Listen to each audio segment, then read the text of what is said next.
हमारी पहली शुरुआत है। उम्मीद करते हैं कि हमारा ये कदम आप सबको अच्छा लगेगा। हमने सोचा कि डिबेट तो बहुत देखते हैं आप लोग और हिंदू मुसलमान के झगड़े भी बहुत देखते हैं, लेकिन उसमें कोई एक ऐसी चीज निकलकर सामने नहीं आती कि व्यूअर्स उसको समझ सके कि इस डिबेट से हासिल क्या हुआ। सारे चैनलों पर डिबेट इस तरह होती है कि एक झगड़े पर शुरू होती है और एक झगड़े पर खत्म हो जाती है। कोई उसका रिजल्ट व्यूअर्स को नहीं मिल पाता। यही वजह है कि लोगों ने टीवी चैनल देखने छोड़ दिए।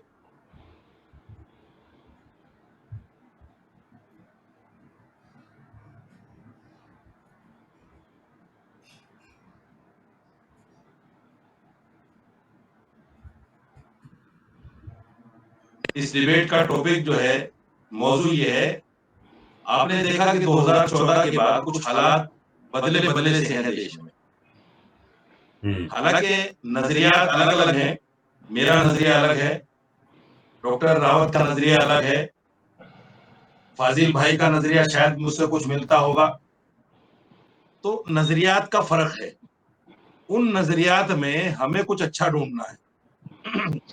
होता क्या है कि हम फायर करते हैं, जितने भी हमारे व्यूवर्स होते हैं वो हमारे व्यूवर्स जो है उससे अट्रैक्ट होते हैं और कोई ना कोई अच्छा या बुरा कदम उससे उठा लेते हैं।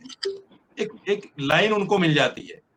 इसलिए हमें, जब हम डिबेट में बैठे, तो अपनी तरफ से कोई ऐसी बात हम ना करें कि हमारा व्यूवर्स कहीं गलत लाइन पे चला जाए, जिससे देश के अंदर नफरत हो, देश के अंदर भाईचारा खत्म हो, देश की जो वो काम नहीं करना चाहते। एक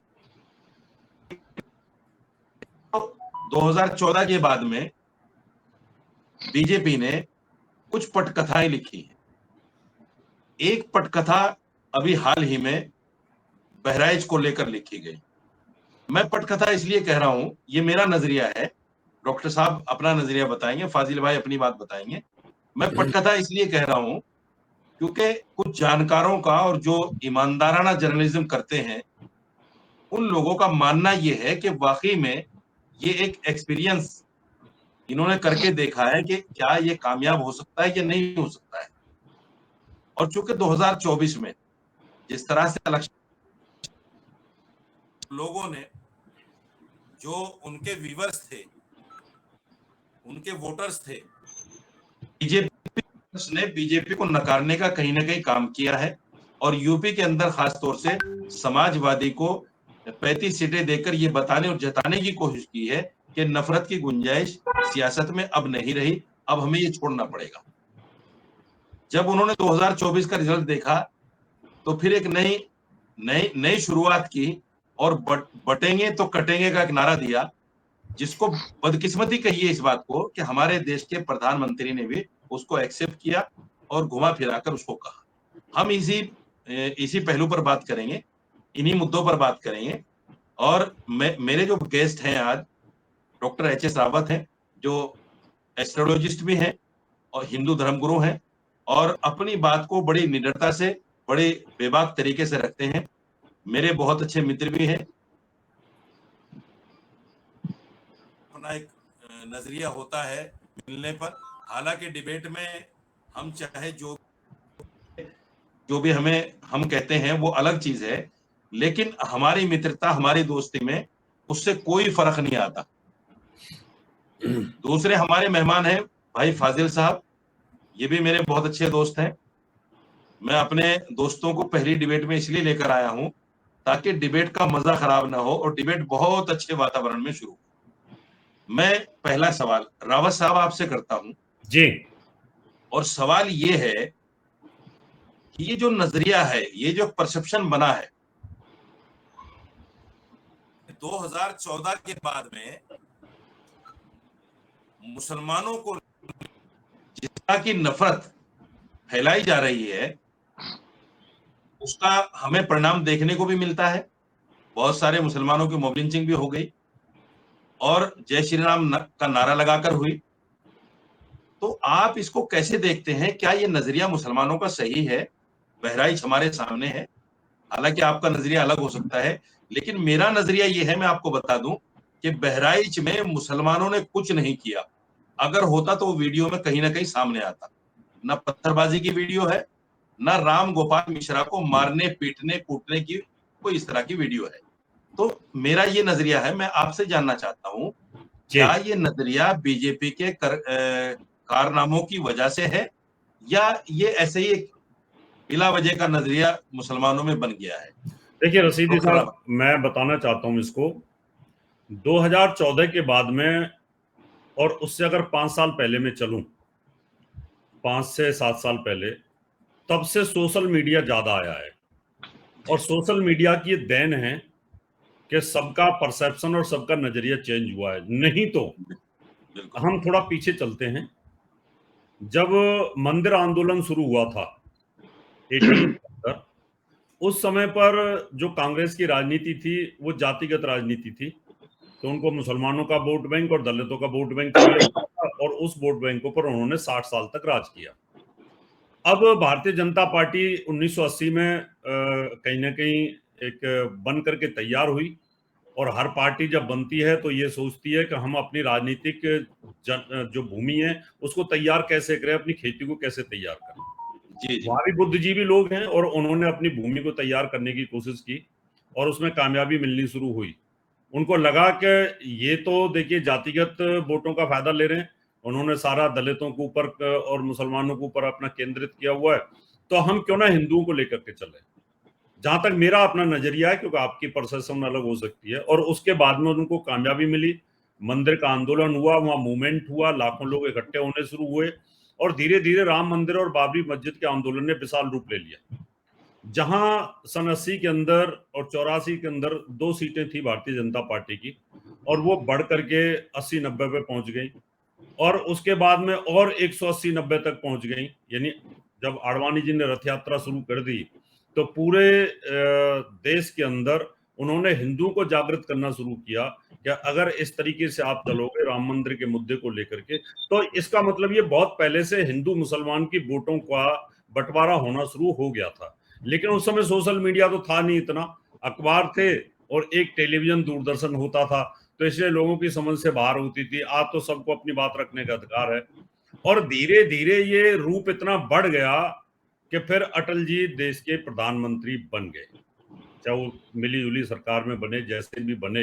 यानी भारतीय जनता पार्टी ने वहां पर एक अपना रूप तैयार कर लिया। अब उस रूप को सस्टेन करने की जरूरत थी कि अब किस प्रकार से भारतीय जनता पार्टी के जब प्रधानमंत्री बन ही गए हैं तो उसको अब कैसे लगातार मेंटेन किया जाए और दूसरी पार्टियों को कैसे डाउन किया जाए। ये तो हर बुद्धि वर्ग का एक सोच होती है। अगर आप पार्टी के नेता रहेंगे तो आप भी ऐसे सोचेंगे, फाजिल भाई रहेंगे सर, तब भी आप ऐसे। बहराइच को, रावत साहब, बहराइच दंगे को और बटोगे तो कटोगे, इस पर आपका नजरिया क्या है? इस पर भी थोड़ी सी बिल्कुल, रोशनी डालें। हाँ, मैं उसी से जोड़ के लेके आ रहा हूँ। यानी अब जब पार्टी सत्ता में आ गई और धीरे धीरे धीरे धीरे जब मोदी जी शासन में आ गए, तो यहाँ पर इसको थोड़ा सा और ज्यादा एक्टिवेट कर दिया गया कि भाई किसी भी तरीके से जिस प्रकार से फुल मेजोरिटी मिली है, अब इसको मेंटेन करना है। मेंटेन करने के लिए नए नए ऐजाद और नए नए तरीके तो लाने ही पड़ते हैं। अब जिस प्रकार से बांग्लादेश के अंदर स्थिति पैदा हुई, जिस प्रकार से अफगानिस्तान में स्थिति पैदा हुई, जिस प्रकार से पाकिस्तान में स्थिति पैदा हुई, उसको रशीदी साहब देखते हुए मुझे लगता है कि योगी जी ने ये बात कही कि बटोगे तो कटोगे, क्योंकि बांग्लादेश के अंदर हिंदुओं का तो कोई कसूर था नहीं। वो तो कोई आंदोलन कर नहीं रहे थे वहां पर कि हमें ये दे दो, हमें आरक्षण दे दो, हमें फलानी चीज दे दो, लेकिन उनको नाजायज मारा गया। अब वही चीज आती है बहराइच के अंदर।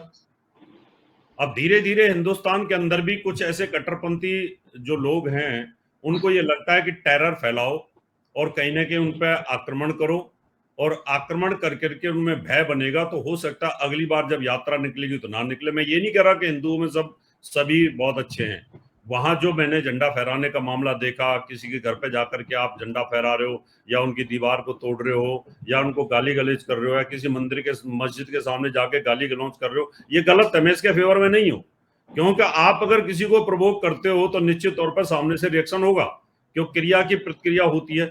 अब वहां वीडियो शायद इसलिए नहीं आया होगा, कोई भी के को हुआ ही नहीं होगा कुछ ना कुछ। तो यहाँ कहीं ना कहीं जब स्थिति इतनी प्रकोप की स्थिति बन गई कि तो फिर उस व्यक्ति को ले जाकर के अंदर मार दिया गया, बेरहमी से मारा गया। तो यहाँ पर योगी जी ने जो कहा है कि बटोगे तो कटोगे का कारण बांग्लादेश को लेकर के, अफगानिस्तान को लेकर के और शायद में पाकिस्तान को लेकर के बातें कही। चलिए इस पर आगे बात करेंगे। फाजिल भाई का नजरिया मैं जानना चाहता हूँ। फाजिल भाई, मेरे जहन में एक बात है, जैसे आजकल जो भी धार्मिक यात्रा निकलती है, हमारे जहन में एक चीज आती है कि साहब ये यात्रा मस्जिद के सामने रुककर ही क्यों जय श्री राम के नारे लगाती है, क्यों वहां खड़े होकर डीजे बजते हैं, क्यों वहां खड़े होकर इस तरह की बातें और अनर्गल नारे जो लगाए जाते हैं, जैसे बहराइच में आपने देखा और भी बहुत सारी जगहों पर ये हुआ। तो मेरा मानना ये है, क्या हम ऐसा नहीं कर सकते उन जगहों पर, यानी मस्जिदों के सामने सबील लगाएं, उनके लिए पानी का इंतजाम करें, उनके लिए फलों का इंतजाम करें, उनका अच्छा स्वागत करें फूल मालाओं से, ताकि ये चीजें पैदा ना हो। कहीं ऐसा तो नहीं हमारी इस कमी की वजह से, फाजिल भाई, हमारी इस कमी की वजह से कहीं ऐसा तो नहीं है नफरत और ज्यादा फैल रही है? देखिए, बहुत जगह मैंने देखा है मुसलमान महावीरी जुलूस में भी और इस तरह के जुलूस में वो शरबत पिलाते हैं, ये बहुत जगह। और बहराइच में अभी दौरा करके आया, मैं खुद गया और उस परिवार, मतलब दोनों जगह में गया। और जो वहां की स्थिति हम बता दें, रावत साहब भी उसके बारे में जरूर जानते हैं। देखिए, जब इस तरह की, आज से नहीं हो रहा है, मैंने अपने बचपन से सुना है कि रास्ते को लेकर विवाद होता रहता है, हर जगह होता रहता है। और ये जो एक सोची समझी साजिश होती है और जो लोग प्रोपोगेट करते हैं इसको, वो पहले से मुसलमानों में भी जाकर के अफवाह फैलाने का काम करते हैं कि वो लोग तलवार खरीद रहे, वो लोग अपना यात्रा निकालेंगे, ये करेंगे। और हिंदुओं में आके भी कहते हैं कि मुसलमान तैयारी कर लिए हैं, तुम्हारे ऊपर बम मारेंगे। ये इस तरह की घटनाएं होती हैं, मैंने खुद देखा है इसको। तो रासाल बहराइच के अंदर जो घटना हुई, गोपाल मिश्रा जहां पे मारे गए, वो घर उनका 5 किलोमीटर दूर है वहां से। जनरली आप कोई मूर्ति विसर्जन करने जब जाते हैं तो जिस जगह की मूर्ति होती है उसी के आसपास के लड़के विसर्जन करने जाते हैं। कोई, इसका मतलब ये है कि उसके, और गोपाल मिश्रा के दोनों तरफ हिंदू का घर है, बीच में जो जहां मारे गए मुसलमान के घर पे, उसके दोनों तरफ हिंदू का घर है। और मुझे लगता है कि जमीन से 16 फीट हाइट है उसकी घर की। और दोनों तरफ, एक तरफ जो है दाहिनी तरफ एक शटर लगा हुआ है, करीब 16 फीट उसका फ्रंट होगा, 14 फीट का शटर लगा था और एक सीढ़ी बगल में बनी हुई थी। और वो सीढ़ी अगर बंद रहती तो गोपाल मिश्रा छत पे जा ही नहीं पाते। और जब वो चढ़े तो घर की महिलाओं ने बहुत रोकने की कोशिश की, लेकिन वो नौजवान थे और उन्होंने धक्का मुक्की करके ऊपर चढ़ गए। और जब चढ़ गए तो रेलिंग जब गिरी, आपने वीडियो में देखा होगा, तो वो दोनों हाथ उठा करके आगे से जयकारा कर रहे थे। और उनके पीछे, हाँ, उनके पीछे 7-8 लड़के और छत पर चढ़ गए उसी सीढ़ी के रास्ते से। और जब गोली चली तो वो गोली सामने से चली। वो जो बातें रावत साहब भी कहे और भी लोग कह रहे हैं कि उनको घर में घींच करके मारा गया, ये बिल्कुल गलत है। गोली सामने से चली और उनके छर्रे, वो DBBL जो सिंगल बैरल का एक कारतूस होता है ना, जिसमें महीन छर्रे होते हैं, उस बंदूक का, उस कारतूस का इस्तेमाल किया गया। और मरे कैसे? उस गोली से कोई मरता नहीं है, उसमें महीन छर्रे होते हैं, वो घायल तो कर देता है, लेकिन वो छर्रे, जो पोस्टमार्टम रिपोर्ट भी हम पढ़ के आए, वो छर्रे उनके फूड पाइप में जाके घुस गए, 2 छर्रे हलक में, नली में, और उसकी वजह से उनकी तुरंत ऑन स्पॉट डेथ हुई गोपाल मिश्रा जी की। और उसके बाद 8-10 लड़के जो पीछे थे वो उसी रास्ते से भाग के नीचे आ गए। तो ये बहुत, सभी लोग कह रहे हैं, पुलिस भी मान रही इस बात को कि गोली सामने से चली, क्योंकि गोपाल मिश्रा फ्रंट पे आकर के जयकारा, दोनों हाथ उठा के ऐसे जयकारा कर रहे थे, उसी समय।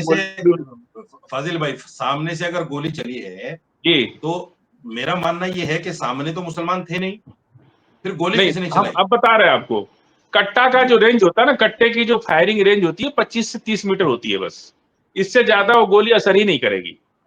और सामने का घर अगर भी मुसलमान को, सामने सिंध कोई बैंक है, यूनियन बैंक या कोई बैंक है, जस्ट सामने उसके बैंक है, तो वो बैंक पे तो कोई जाएगा नहीं। अगल बगल अगर किसी मुसलमान का घर होगा तो लगभग 100 मीटर की दूरी हो जाएगी। तो तो 100 मीटर से अगर कोई राइफल का भी फायर जो है काम नहीं करेगा, रिवॉल्वर का भी काम नहीं करेगा।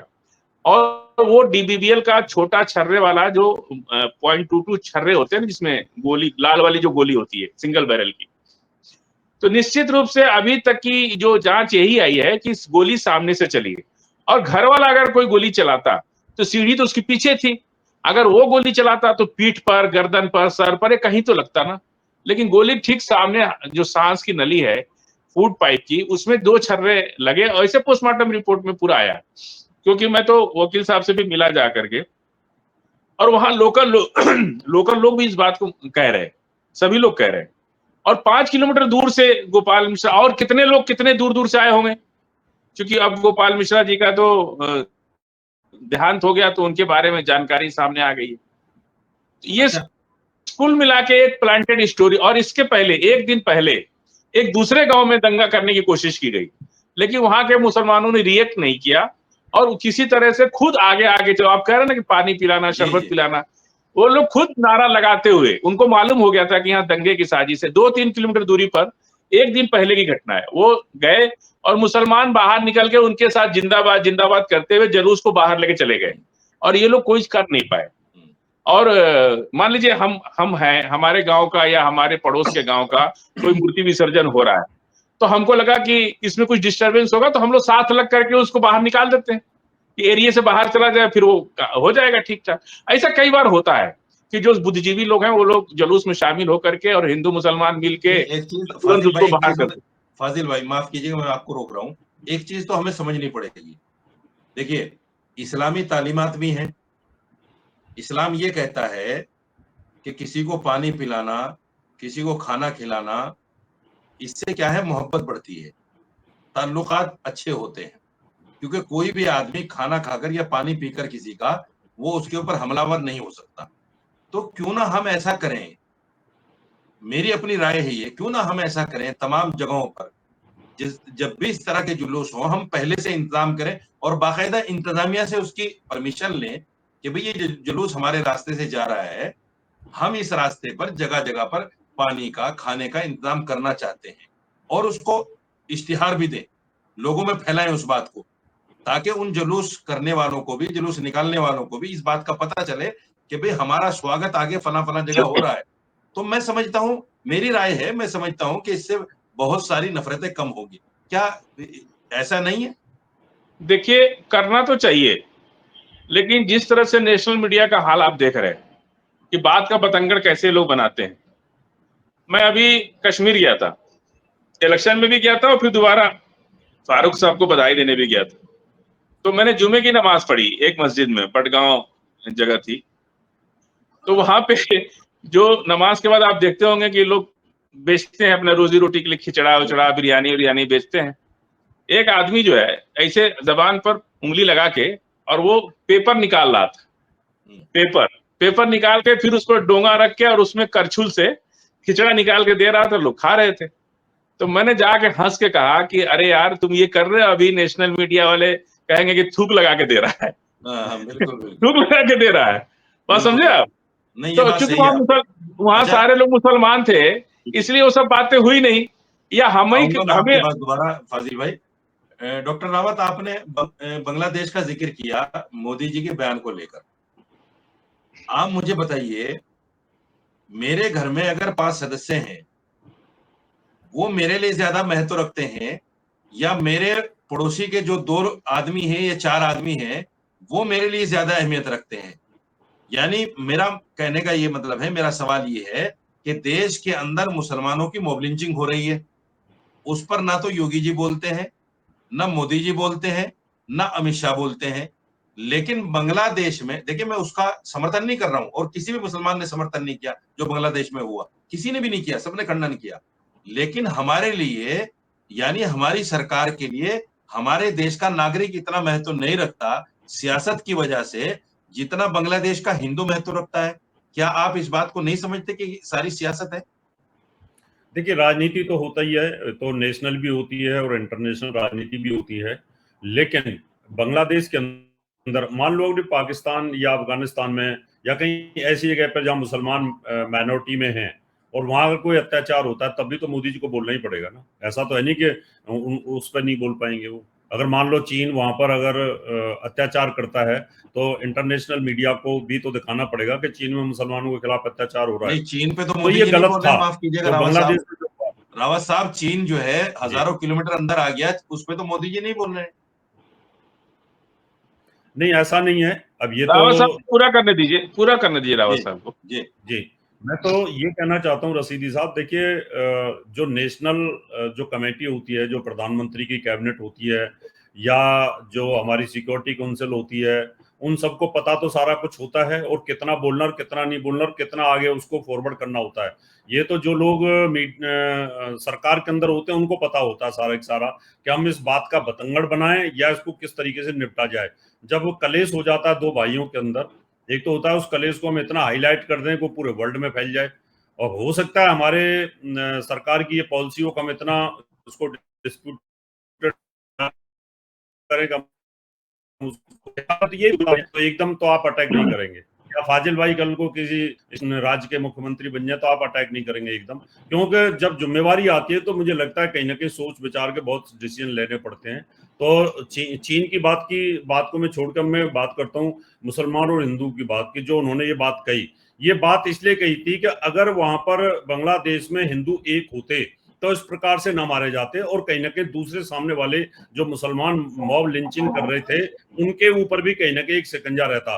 अब आप देखिए जहां पर मुसलमान बहुत कम माइनॉरिटी और वो इकट्ठे रहते हैं, या सरदार बहुत कम माइनॉरिटी में इकट्ठे रहते हैं, तो वहां पर जल्दी से किसी की हिम्मत नहीं होती है अटैक करने नहीं, की। रावत जी एक चीज माफ कीजिए, मैं आपको रोक रहा हूँ। देखिए, हिंदुस्तान में जगह जगह पर हम देखते हैं जहां जिसकी संख्या कम होती है वो बेचारा वहां दबके रहता है, चाहे वो मुसलमान हो चाहे हिंदू हो। बिल्कुल मैं ये ठीक नहीं है। कहता कि मुसलमान नहीं दबके रहता है, हिंदू नहीं रहता। जहां हिंदू कम होते हैं वो हिंदू भी बेचारा दबके रहता है, जहां मुसलमान कम होते हैं। अब देखिए, मुजफ्फरनगर दंगा हुआ, मुजफ्फरनगर दंगे में वही लोग मारे गए जो पूरे गांव के अंदर एक दो घर मुसलमानों के थे, या वो नाई थे, धोबी थे, तेली थे, जुलाहे थे, दो जी दो चार चार घर जिसके थे। तो जी ये तो सबके लिए लागू होता है, सारे देशों के लिए, सारी जगहों के लिए लागू होता है। मेरा सवाल आपसे ये था कि क्या मोदी जी को या योगी जी को इस मॉब लिंचिंग पर, जहां जो हमारे देश के नागरिकों की हो रही है और जय श्री राम का नारा लगाकर हो रही है, क्या इस पर भी हमारी सियासत, हमारी सरकार को बोलना चाहिए था कि नहीं बोलना चाहिए था? देखिए, बोलना चाहिए, लेकिन इतना बड़ा इशू नहीं है ये मेरे हिसाब से, क्योंकि इस प्रकार की कोई भयंकर मॉब लिंचिंग आज तक हुई नहीं है। अगर कोई भी अगर दंगा फसाद हो जाता है, अगर 5-10 लोग इकट्ठे होकर के किसी पे अटैक कर देते हैं, ऐसे तो बहुत सारे केस होते हैं। ऐसा मैं ये इसको इसलिए नहीं मानूंगा मॉब लिंचिंग को। इससे ज्यादा खतरनाक तो आप देखें कि जो किशन जो दर्जी था उदयपुर में, उसकी गर्दन काट दी गई, और ये कह करके काट दी गई कि सर तन से जुदा और कोई इस प्रकार के अपमान करेगा, और ऐसे ही अमरावती में काट दी गई। ऐसे बहुत सारे केसेस होते हैं। ये इतना बड़ा इशू नहीं जितना बड़ा इशू मुजफ्फरनगर कांड हुआ था। देखो, मुजफ्फरनगर कांड मॉब लिंचिंग नहीं थी, वो एक गृह युद्ध की स्थिति थी। वहां हिंदू मुसलमान के झगड़े हुए, ऐसे जहां आर पार की लड़ाई हो रही है। दिल्ली के अंदर मॉब लिंचिंग नहीं थी। आप देखें जिस समय ये कांड हुआ था उस समय पर, तो उस समय भी आमने सामने फायरिंग थी, आमने सामने पत्थरबाजी हो रही थी। मॉब लिंचिंग वो होती है कि आप जानबूझ के 5-10 रावत भाई, मैं फसाद की बात नहीं कर रहा हूं। देखिए, फसाद जहां जनरली होता है वहां तो मॉब लिंचिंग होती ही नहीं है, वहां तो एक दूसरे को मारा काटा जाता है, वो तो अलग चीज है। बिल्कुल, आप मुझे मैं मॉब कह रहा लिंचिंग हूं जो जिस आप तरह मॉब से लिंचिंग एक बताओ सब्जी कहाँ हुई वाले है। को 20 आदमी पकड़कर, एक रेडी पटरी वाले को 20 आदमी पकड़कर, या ट्रेन में एक दाढ़ी वाले को पकड़कर जिस तरह की ये हरकतें होती हैं, उनको मारा जाता है। कई सारे उदाहरण हमारे सामने हैं, और एक आंकड़ा ये है कि 600 700 मुसलमान को लिंच कर दिया गया हिंदू भीड़ ने। मैं उस पर आपकी राय जानना मैं चाहता उसी हूं, पे आपकी क्या राय देता हूँ। प्रधानमंत्री को इस पर बोलना चाहिए था कि नहीं? मैं आपको बता देता हूँ, देखिए, अगर अभी मीडिया, सोशल मीडिया की बात छोड़ दूं, उससे पहले आप देखिए कि हिंदुओं के साथ भी ये काम करता था, और मुसलमान मुसलमानों के साथ भी करते थे। क्या मुसलमान नहीं थे? क्या वो जाकर के इस प्रकार की हरकतें नहीं करते थे? क्या वो ट्रेनों को नहीं लूटते थे? क्या हिंदुओं के साथ में मॉब लिंचिंग नहीं देखी आपने? तो ये जो मॉब लिंचिंग जिसको नाम दिया जा रहा है, ये मॉब लिंचिंग ना हो करके ये इस प्रकार के उपद्रवी लोग होते हैं। और ये अपने मकसद को लूट पाट के मकसद में कामयाब होने के लिए करते हैं। अगर आप जैसे कह रहे हैं कि जानबूझ करके ट्रेन में से किसी दाढ़ी वाले को खींचा है, तो वो मुझे लगता है कहीं शरारती और मानसिक बीमार लोग होते हैं। उनका किसी संगठन से मुझे लगता है कोई ऐसा तालमेल मुझे तो अभी तक देखा नहीं है कहीं पर भी जानबूझ कर क्रिया की। आपने जो है अपनी बात में दोनों बातों को रख दिया। आप मॉब लिंचिंग को ये भी कह रहे हैं कि ये कोई बहुत बड़ा वाकया नहीं है, और आप ये भी कह रहे हैं कि जहां ऐसा हुआ उसको मैं गलत भी मानता हूँ। मॉब लिंचिंग 1947 में हुई थी, जहां जो बहुत खतरनाक लेवल की मॉब लिंचिंग थी, उसको बोला जाता है मॉब लिंचिंग। ये छोटी छोटी, मान लो किसी मुसलमान के साथ मेरी तू-तू में हो गई, या किसी मुसलमान के हिंदू के साथ तू-तू में हो गई, उसको खींच करके फेंक दिया। ऐसे केस तो रोज ये हिस्सा है, ये इसको होम मिनिस्ट्री के अंदर बोलते हैं कि आपसी झगड़ा फसाद के लिए होम मिनिस्ट्री बनाई जाती है, लॉ एंड ऑर्डर। चलिए मैं आऊंगा आपके पास। फाजिल भाई आपने रावत साहब को सुना, देखिए इनका नजरिया देखिए आप। अगर किशन दर्जी की मौत हो जाती है, गला काट दिया जाता है, तो उसको तो ये मॉब लिंचिंग और हत्या मानते हैं। लेकिन अगर एक मुसलमान को जय श्री राम का नारा लगाकर और ये कहकर कि अगर हिंदुस्तान में रहना है तो जय श्री राम कहना है, उसकी मॉब लिंचिंग कर दी जाती है, और कई सारे केसेस हमारे सामने हैं। तो ये कहते हैं कि ये बहुत छोटे वाकयात हैं, ऐसे तो होते रहते हैं। मैं आपसे एक सवाल करना चाहता हूं। जैसे रावत जी ने भी कहा कि भाई ये तो पहले हिंदुओं के साथ भी होता था और मुसलमान के साथ भी करता था। हमें भी पता है कि हाँ, जहां इस तरह की बदमाशियां होती थी वहां मुसलमान बच्चों को भी मारा जाता है, मुसलमान मार देते थे, और हिंदू को भी मार देता था। आज ये जो मॉब लिंचिंग हो रही है, क्या इसको वाकई जानबूझकर बढ़ा चढ़ाकर बताया जा रहा है फाजिल भाई?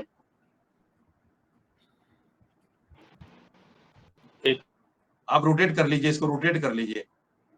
आपका ये घूम गया।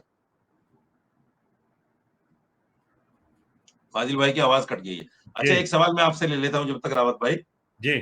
मैं आपसे ये कहना चाहता हूं, देखिए देश का नागरिक कोई भी मरे जी, चाहे वो हिंदू हो या मुसलमान हो, पहले क्या होता था, पहली जो सरकारें थी हमने ये देखा, अटल जी को भी हमने देखा कि अगर किसी नागरिक की इस तरह से मौत हो जाती थी तो सरकारें क्या करती थी, बाकायदा उसके दुख में शरीक होती थी, और कहीं ना कहीं उसके लिए कुछ देने का ऐलान भी करती थी, भाई हम 5 लाख देंगे, 4 लाख देंगे, या उसके घर के एक आदमी को नौकरी देने की बात की जाती थी।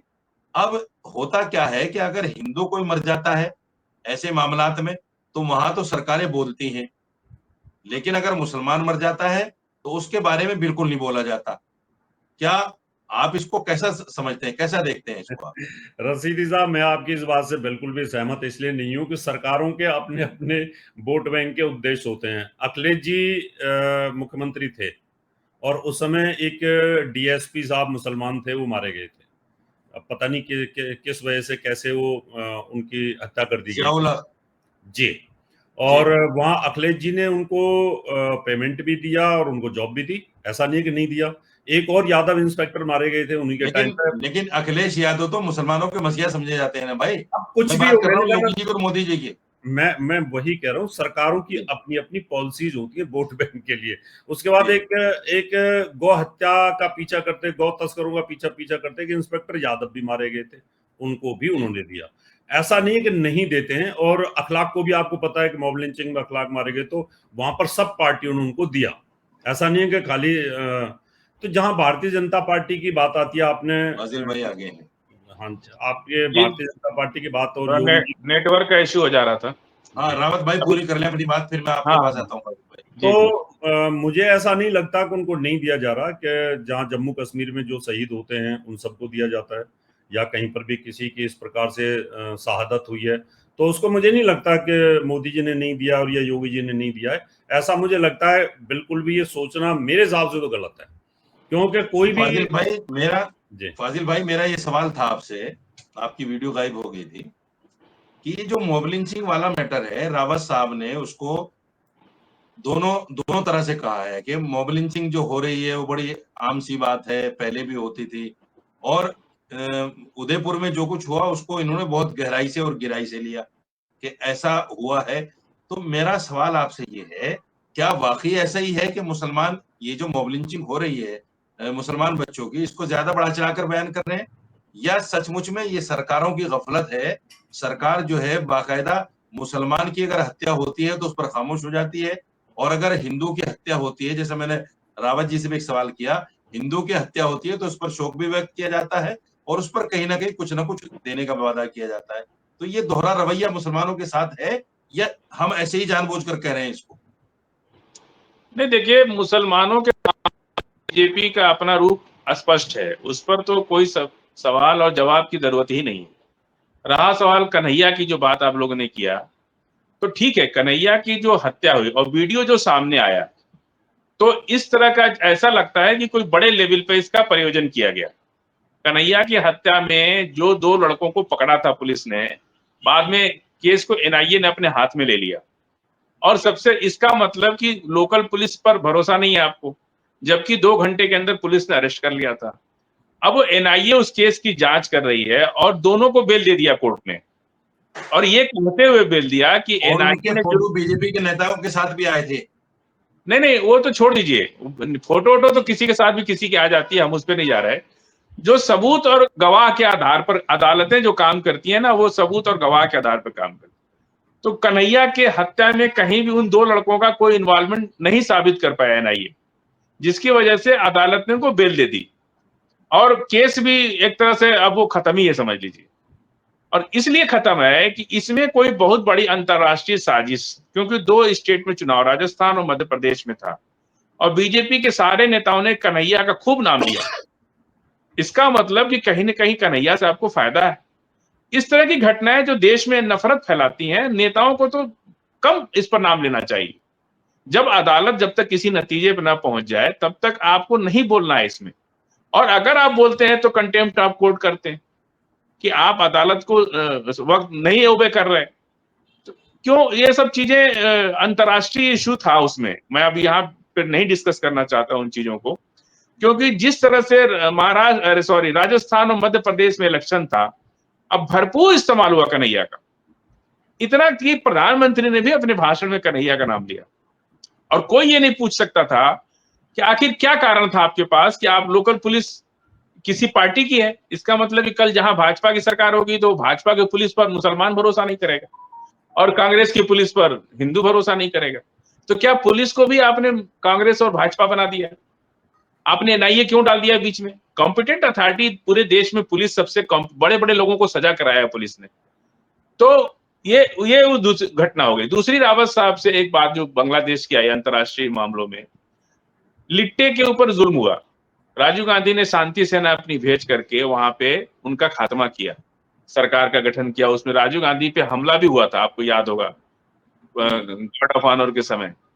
तो प्रधानमंत्री नरेंद्र मोदी, और 1947 में जब देश का बंटवारा हुआ, तो बहुत से पाकिस्तानी लोग भारत में आए। पूरा करोल बाग, राजेंद्र प्लेस से लेके शादीपुर और ये पूरा आधा दिल्ली, समझ लीजिए कि पाकिस्तानी रिफ्यूजीज भारत में जो आए उनको, और 1 लाख से ज्यादा प्लॉट्स और घर बना के सरकार ने उस टाइम उनको दिया, पूरा रिस्पेक्ट दिया। आज वो भारत के नागरिक हैं और पूरी इज्जत के साथ यहाँ रह रहे हैं। आप सीए कानून ना दिए, ठीक है, मुसलमानों को नहीं अच्छा लगा, ये अलग बात है, लेकिन आप सीए पे इतना ढिढोरा पीटे। आज बांग्लादेश से रोहिंग्या आज भी आ सकता है, म्यांमार से रोहिंग्या आज भी आ सकता है, लेकिन इतनी बड़ी घटना हुई, एक भी हिंदू आया देश के अंदर? अगर कोई पीड़ित था तो उसको भारत में लाना चाहिए ना। और हमने डिबेट में, रावत साहब भी उस डिबेट में थे, मैंने कहा था कि आप सीए बनाने से पहले 1 लाख घर बनाओ पहले। हम चाहते हैं कि हमारे यहाँ पाकिस्तान, अफगानिस्तान से भी हिंदू हमारे देश में आवे, हमें क्या दिक्कत है? हमारे देश में इतने हिंदू रह रहे हैं, और 2-4-10 हजार पड़ जाएंगे तो कोई दिक्कत है? लेकिन ये होती है पॉजिटिव सोच कि भाई आप किसी को नागरिकता दे दोगे, ले क्या होगे, रहोगे, रखोगे कहां उनको? वो तुरंत कमा के घर थोड़ी बना लेंगे। और वजह ये हुई कि बहुत से परिवार इंडिया में आए भी, लेकिन फिर वापस चले गए। तो ये जो प्रोपोगंडा पॉलिटिक्स चल रही है ना, कि केवल हम हो कर देंगे, हाथी आया, कौन आया पता ही नहीं चला। तो ये जो चल रहा है अब बांग्लादेश में, भारत का मुसलमान क्या करेगा उसमें, बोलिए? बांग्लादेश में चाहे हिंदू मरे चाहे मुसलमान, अगर खुद मेरा भाई भी कोई बांग्लादेश में होगा, मेरे अपनी खानदान का कोई बच्चा अगर वहां मर जाएगा तो हम क्या कर लेंगे? या उसके ऊपर कोई जुल्म हो जाए तो क्या कर लेंगे? हम लोग के परिवार के बहुत से लोग पाकिस्तान चले गए, वो आते हैं कभी वीजा पे, जब आते हैं इंडिया तो रोते हैं बहुत। वो इंडिया से उनको अब ज्यादा प्यार हो गया है जब वहां पे उनको लात पड़ रही है, वो वापस आना चाहते हैं। मैंने यही सीए पे कहा कि आपने मुसलमान को उससे बाहर कर दिया, तो जो मुसलमान इंडिया से पाकिस्तान गया और किन्हीं कारणों से वो अपना वापस आना चाहता है अपने देश में, अपने वतन में, तो आपने तो उसका रास्ता बंद कर दिया। और महाजिर कौमी मूवमेंट का जो नेता यासिर अराफात, क्या नाम उनका, लंदन में प्रवास कर रहे, वो भारत आना चाहते हैं, उन्होंने अपनी जाहिर की। तो आप सीए में जिस तरह से आप पॉलिटिक्स किए, इसलिए आपका सारा कानून इस तरह के जो भी बनता है वो फंस जाता है। चला जाएगा फाजिल भाई, हम बहराइच और बटोगे तो कटोगे में थे। मैं आखिरी कमेंट चाहता हूं डॉक्टर रावत से कि ये जो इस तरह की राजनीति है हिंदू मुसलमान की, क्या ये इस राजनीति से देश को फायदा है किसी तरह का डॉक्टर रावत, या देश में एक नए बंटवारे की राह आसान हो रही है इससे? क्योंकि मेरा मानना ये है कि जब इस तरह की नफरत फैलती है तो उससे गृह युद्ध जैसी स्थिति पैदा होती है, और जब अंदर का क्लेश जब हो जाता है तो फिर वो घर, मैं समझता हूँ, सही सालिम नहीं रहता, और दूसरा कोई भी आदमी कभी भी हमला करके उस घर को तहस नहस कर सकता है। तो हमारी देश की सरकारों को क्या ये नहीं चाहिए कि देश का जो भी नागरिक है, चाहे वो हिंदू है, मुसलमान है, सिख है, ईसाई है, उसको बराबर का दर्जा देकर बाकायदा एक ऐसी राजनीति की बुनियाद डाली जाए जिसमें हर आदमी खुशहाल हो? ये क्या मतलब हुआ कि ट्रिपल तलाक मुसलमानों के लिए लाएंगे और जो 22 लाख महिला या बेंडेड है हिंदू में, उन पर कोई बात नहीं करेंगे? तो इस तरह की जो राजनीति है, क्या इससे देश को फायदा होगा डॉक्टर रावत? आखिरी सवाल। देखिए रशीदी साहब, आपकी बात से मैं सहमत हूं, देश को कोई फायदा इससे नहीं होने वाला है, ये सच है। इससे कहीं ना कहीं खाइयां पैदा हो रही हैं और आगे होंगी भी, इसमें कोई दो राय नहीं है। लेकिन इसका कारण भी है। इसका कारण यह है कि पिछली सरकारों ने देश के साथ में एक रूपता का काम नहीं किया, समता का काम नहीं किया। उन्होंने कॉमन सिविल कोड लेके नहीं आए। कॉमन सिविल कोड लेके आते, सबके साथ एक जैसा व्यवहार होता, आपके भी 2 बच्चे, मेरे भी 2 बच्चे। अगर आपके यहाँ 2 4 5 फालतू हैं तो कहीं ना कहीं डेमोग्राफी तो चेंज हो रही है ना। और उससे क्या होता है, जब किसी भी कंट्री की या किसी भी राज्य की डेमोग्राफी चेंज होती है तो उस देश पे बाहर के लोग भी हमला करते हैं उस धर्म से रिलेटेड। मान लो हिंदू कहीं बढ़ रहा है तो हिंदू की तरफ से ऐसी चीजें पैदा होंगी, और अगर मुसलमान बढ़ रहा है तो मुसलमान।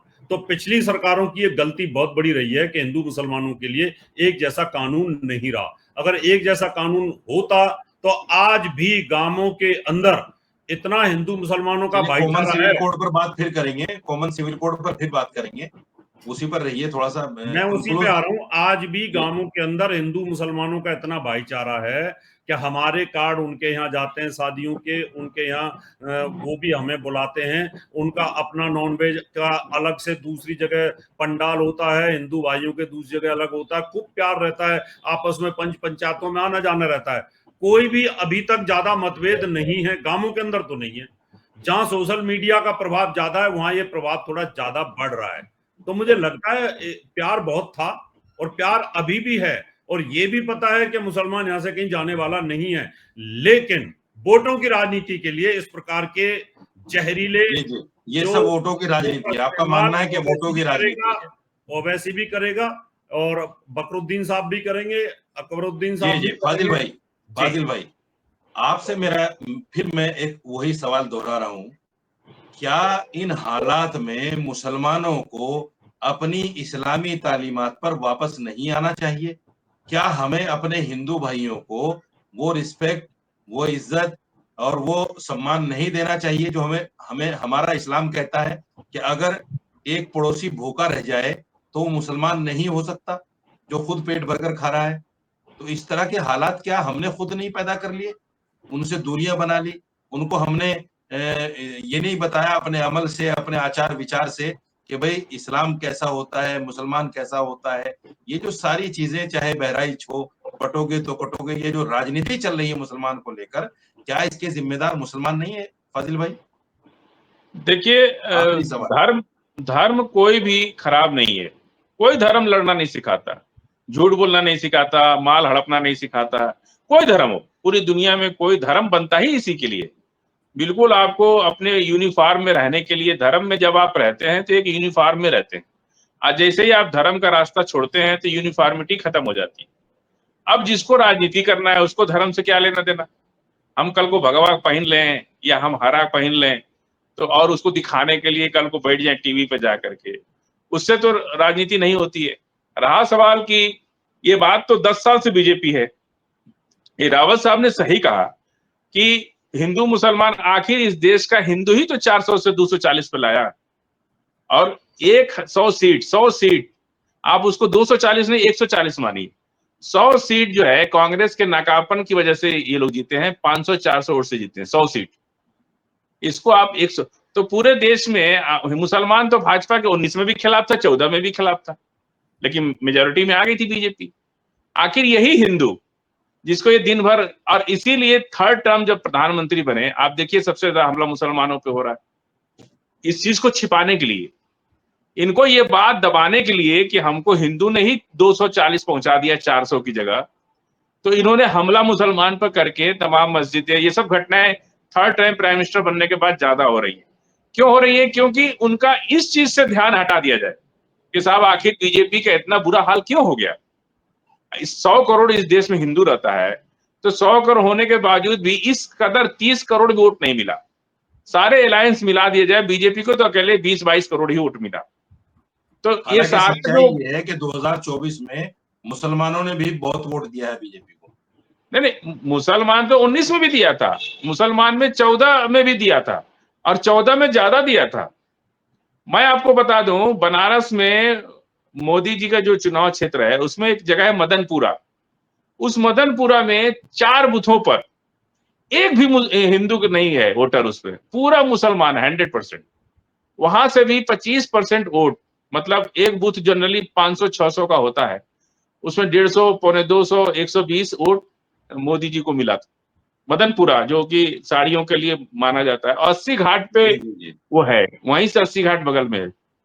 तो 10 ऐसे बूथ थे जहां एक भी हिंदू का वोट ही नहीं उसमें, फिर भी वहां से 100, 150, 200 वोट मिला। तो ये नहीं, अब ये है कि उस टाइम विकास के नाम पर कांग्रेस से तो हम लोग ही नाराज थे। 14 में तो पूरा देश नाराज था, इतने घोटाले, इतने चीजें, और सब चीजें हुई। उस 14 के बाद 19 की कहानी ही अलग थी।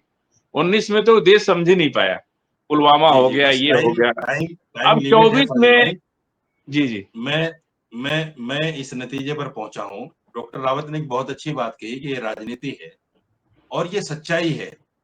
अगर इस देश का हर नागरिक इस बात को समझ ले कि ये राजनीति है, हिंदू मुसलमान में आपस में नफरत नहीं है, ये राजनीति है, और देश का हर नागरिक इस बात को समझ ले कि इन अमीरजादों के बच्चे, इन नेताओं के बच्चे तो फॉरेन में पढ़ते हैं और ये हमारे बच्चों के हाथों में तलवार देना चाहते हैं, डंडा देना चाहते हैं, झंडा देना चाहते हैं और उनको लड़ाना चाहते हैं। अगर इस बात को हम अच्छी तरह समझ लें कि इस राजनीति से हमें निकलना है, इस राजनीति से अलग होना है, तो मैं समझता हूं कि वोटर इन बातों को समझकर जब वोट करेगा तो फिर राजनीति की दशा और दिशा बदलेगी, इसमें कोई दो राय नहीं है। दूसरी बात, मैं अपने इस चैनल के माध्यम से ये भी कहना चाहता हूं, जितने भी मुसलमान देश के अंदर हैं, उन तमाम मुसलमानों को, मैं बार बार इस बात को फाजिल भाई को भी कहता रहा, हालांकि फाजिल भाई ने उसका जवाब नहीं दिया। मैं बार बार ये कहना चाहता हूं कि देखिए, हमारा जो आचरण है, हमारा जो अखलाक है, हमारा जो किरदार है, जो हमारा मजहब हमें सिखाता है, हमें इस बात को साबित करना पड़ेगा कि हम मुसलमान हैं और मुसलमान ऐसा होता है। मुसलमान ऐसा होता है कि अगर हिंदू हिंदू भी कोई हमारे पड़ोस में भूखा है, उसका बच्चा भी कोई गरीब यतीम है, तो हमें उसके साथ भी अच्छा बर्ताव, अच्छा सलूक करना है। अपने आचरण से, अपने किरदार से हमें उसको ये नहीं जताना कि मुसलमान इतना खराब होता है। हमें अपने आस पड़ोस की सफाई रखनी है, हम अपने पड़ोसियों के साथ अच्छा व्यवहार करना है, और जहां भी इस तरह के जुलूस हो उनमें हमें कम से कम पानी की व्यवस्था उन लोगों के लिए करनी चाहिए, फूल मालाओं की व्यवस्था करनी चाहिए। इससे हमारे ईमान में कोई फर्क नहीं आता। बहुत बहुत शुक्रिया रावत साहब आपका भी, और बहुत बहुत शुक्रिया फाजिल भाई आपका भी। आपने हमारी इस पहली डिबेट में हिस्सा लिया। मैं उम्मीद करता हूं आगे भी आप लोग हमें सहयोग देंगे, और हमारा ये चैनल, इसके लिए आप लोग अपने तौर से, जो आपके साथी अपने दोस्त हैं, उनसे भी कहेंगे कि भाई इसको सब्सक्राइब करो, लाइक करो, शेयर करो। और तमाम लोगों से मैं अपील करता हूं कि मेरे चैनल को लाइक और सब्सक्राइब करें, ताकि हम अच्छी अच्छी बातों को आपके सामने लाते रहें। बहुत बहुत ओरिजिनल रावत साहब का डिबेट आज हुआ। अच्छा हेल्दी डिबेट। बहुत बहुत बधाई हो रावत साहब।